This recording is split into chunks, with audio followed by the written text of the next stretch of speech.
solid.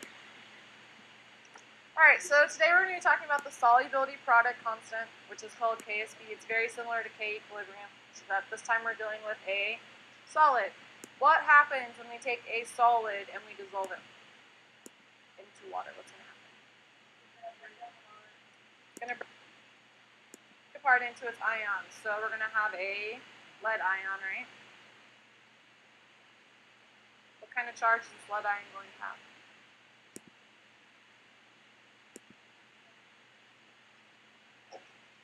Can't look at the periodic table. Use the transition. There's two negatives here, so this guy has to be 2 positive. We're dissolving him in water, so what's the state of the matter? Aqueous. Plus, now we have I.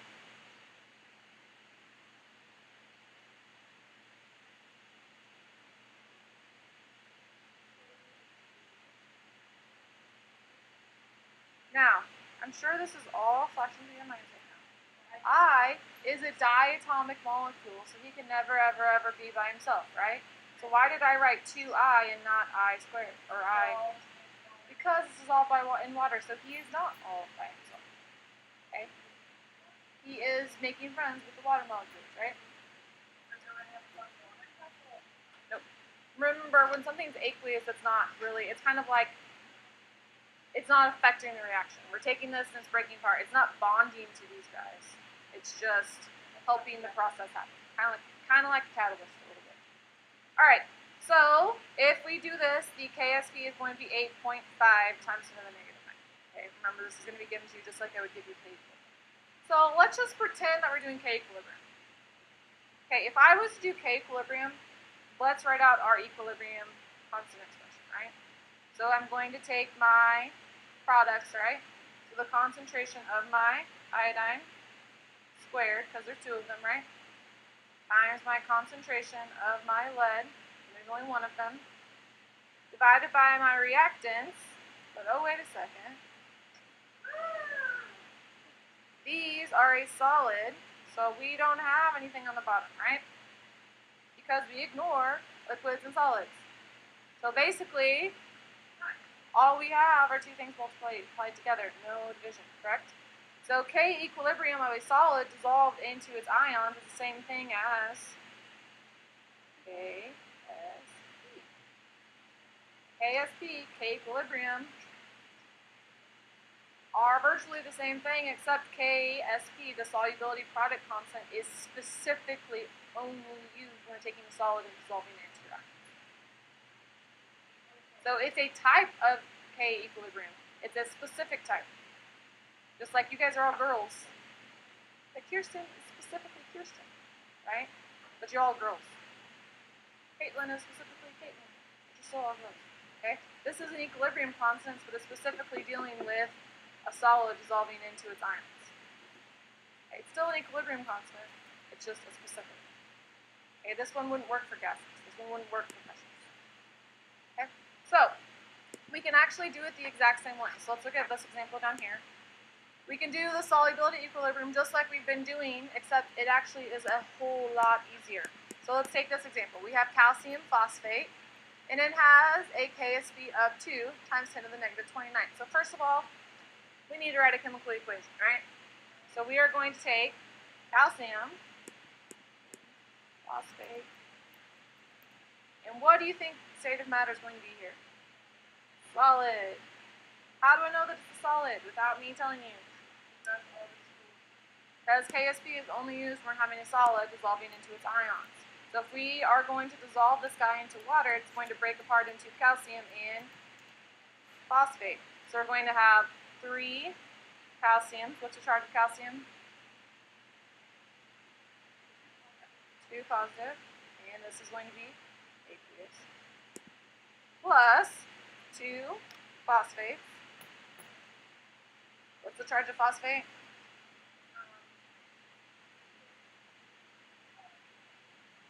And this is going to be aqueous. Okay, so now that I have my chemical equation, I can do the ICE. Remember, I is initial, C is your change, E is at equilibrium, right?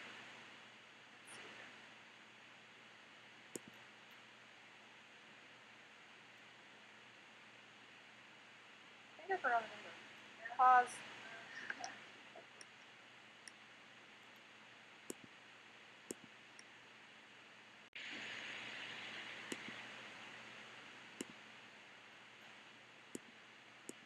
Okay.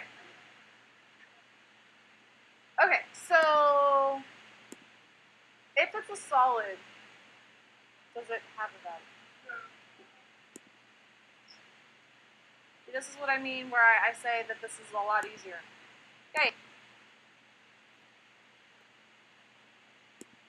If we have a solid, we don't have anything because technically it's not, right? 1.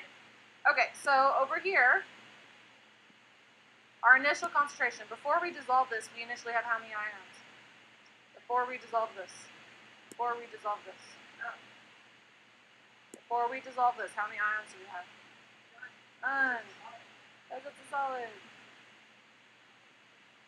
We then take it and we throw it in some water, right? And so we're going to have a change. This is going to change by, this is going to increase threefold, right? So add 3x. This one's going to increase by twofold plus 2x. So our equilibrium is going to be 3x, 2x. 0 plus 3x is 3x. 0 plus 2x is 2x. What's our KSP? Well, KSP, remember, solids are in our equilibrium constant. So basically we have PO4 squared, right? Times calcium cubed, correct?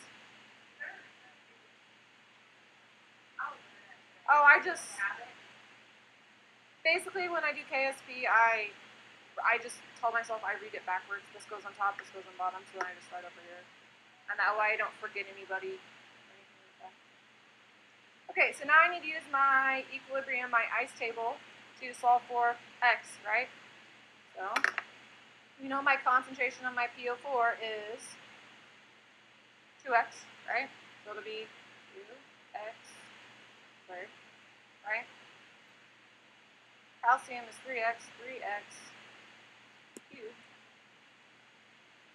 Don't we know something about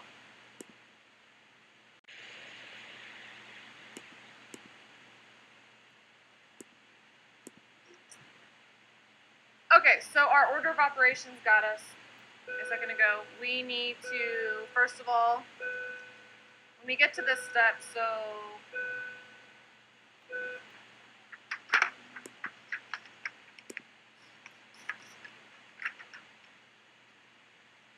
we're at this step, and our order of operations got us just a little bit, which we did all the math right. We just literally forgot to, we should have distributed this first. So basically we should have said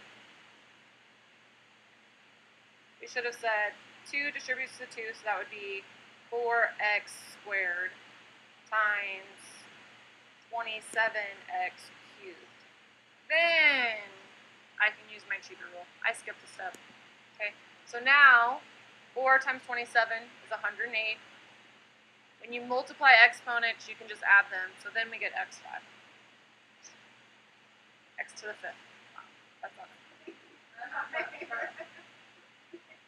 Okay, so then we do the exact same thing. So we've set it equal to our KSP, which we know is 2 times 10 to the negative 29. Okay. I'm going to just go ahead and move the 108 over. So divide by 108, divide by 108. And x to the 5th is then going to equal 2 exponent negative 29 divided by 108 equals 1.9 times 10 to the negative 31st. And just like we did a second ago, even though we messed up, we need the 5th root. So in the graphing calculators, again, we're going to hit 5 and then hit the math button. And then we want option number 5, which is the x, because we need the 5th root. And then you see how our answer is already in there? You can actually just hit second answer and we don't have to retype it. And then enter. And so our answer should be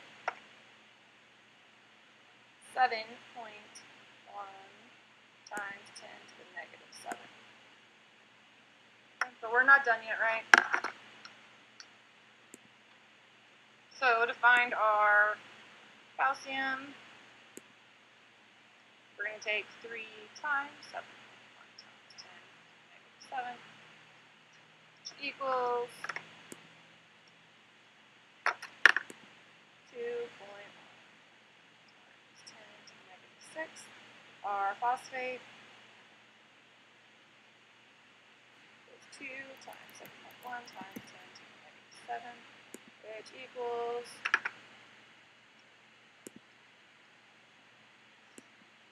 1.4 times 10 to the negative 6.